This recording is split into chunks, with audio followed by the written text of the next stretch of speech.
Powiedzcie mi, czy ja tak będę wyglądał mądrzej? Nie sądzę. Kiedy ostatnio przeczytaliście jakąś książkę?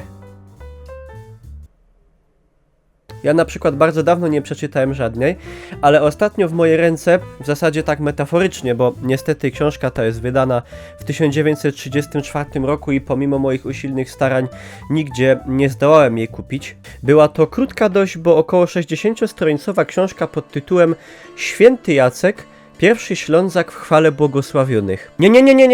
Nie bójcie się, nie będzie zanudzania rodem z lekcji historii. Nie musicie też być ani wierzący, ani praktykujący. Gwarantuję wam, że postać, o której chcę wam opowiedzieć w kilku słowach, jest naprawdę ciekawa i godna dobrego filmu. Słuchajcie, gdyby przyszło mi wymienić znamienite postacie wywodzące się ze Śląska z okresu ostatnich powiedzmy 1000 lat, nie starczyłoby mi dnia, ale zawsze pierwszą postacią, która nasuwa mi się przy takim pytaniu, jest właśnie święty Jacek Odrowąż. Odrowążowie w średniowieczu przybyli na Śląsk najprawdopodobniej z Moraw. Słuchajcie, święty Jacek jest to postać tak niebanalna, że ostatnio aż postanowiłem odwiedzić jego ziemię ojczystą, czyli Kamień Śląski. Jak ta moja prywatna pielgrzymka wyglądała? No cóż, zobaczcie sami.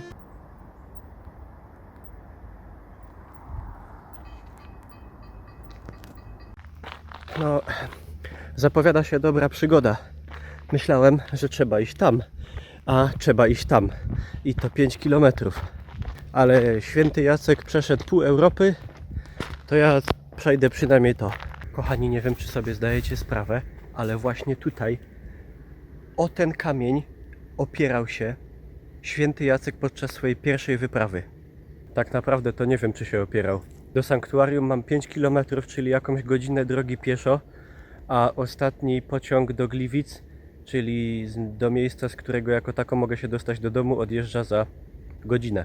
Także jak pójdę do celu, to niestety nie wrócę do domu i zostanę w Kamieniu Śląskim już na wieki. Ale następnym razem na pewno będzie lepiej. Święty Jacek urodził się w 1138 roku, czyli bardzo dawno temu, w Kamieniu Śląskim, który znajduje się dzisiaj w województwie opolskim, a historycznie jest częścią Górnego Śląska. Wywodził się z bardzo znamienitego, prężnego, takiego dynamicznego rodu. Był człowiekiem, którego chyba najprościej nazwać mianem człowieka czynu. Wstąpił on do zakonu dominikanów, przyjmując habit z rąk samego świętego Dominika w Rzymie. Żebyście mogli zrozumieć, na czym polega wielkość tej postaci, musimy cofnąć się właśnie do tego XII wieku.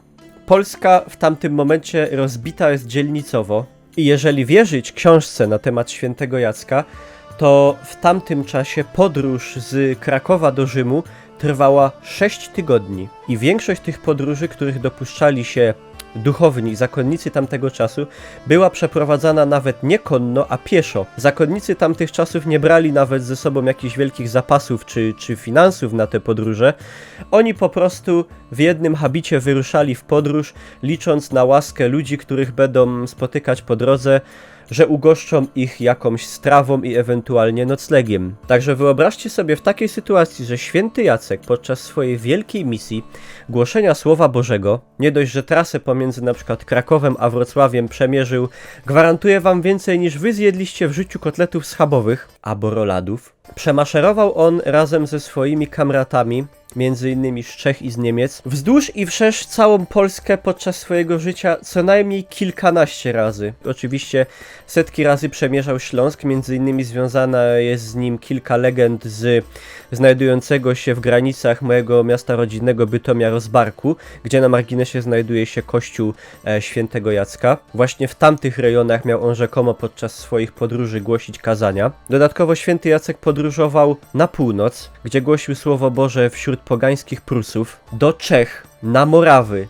do Niemiec, do Włoch. Zajmował się budową klasztorów i organizacją życia religijnego na Rusi, w Lwowie, w Kijowie. Są też podania mówiące, że mógł zawędrować nawet do Skandynawii i Szkocji. Był on postacią, która cieszyła się swojego rodzaju sławą i estymą nie tylko na Śląsku czy w Polsce, ale w całej Europie tamtego czasu szczególnym kultem otaczany był na przykład we Francji czy we Włoszech. To jedyny święty z terenów dzisiejszej Polski, który ma swoją figurę wyrzeźbioną na kolumnadzie otaczającej plac Świętego Piotra. Jak widzicie, nie bez przyczyny święty Jacek był nazywany apostołem Słowian, apostołem północy lub bardzo często światłem ze Śląska. Jego wkład w rozwój, w ogóle można by powiedzieć cywilizacyjny Śląska, Polski i w ogóle Europy Środkowej XIII wieku jest nie do przecenienia. Po swoim pełnym przygód i przemaszerowanych chyba więcej kilometrach niż my wszyscy razem wzięci, którzy obejrzą ten materiał, zrobią kiedykolwiek, zmarł w Krakowie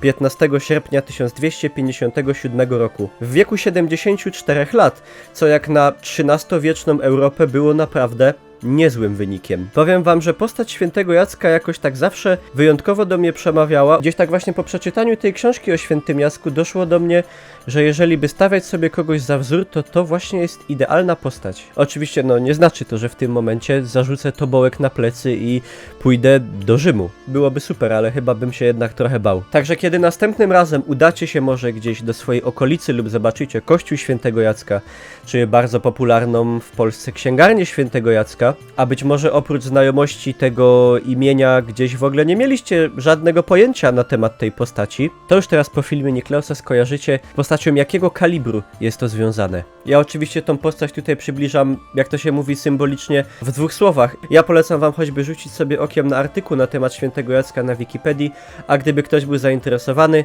to książka Święty Jacek, pierwszy Ślązak, chwale błogosławionych jest dostępna na Śląskiej Bibliotece Cyfrowej. Mam nadzieję, że was nie znudziłem, że dowiedzieliście się czegoś ciekawego, że materiał wam się podobał. Jeżeli tak, to proszę tylko o oceny, jakieś komentarze i dziękuję wam pięknie za uwagę.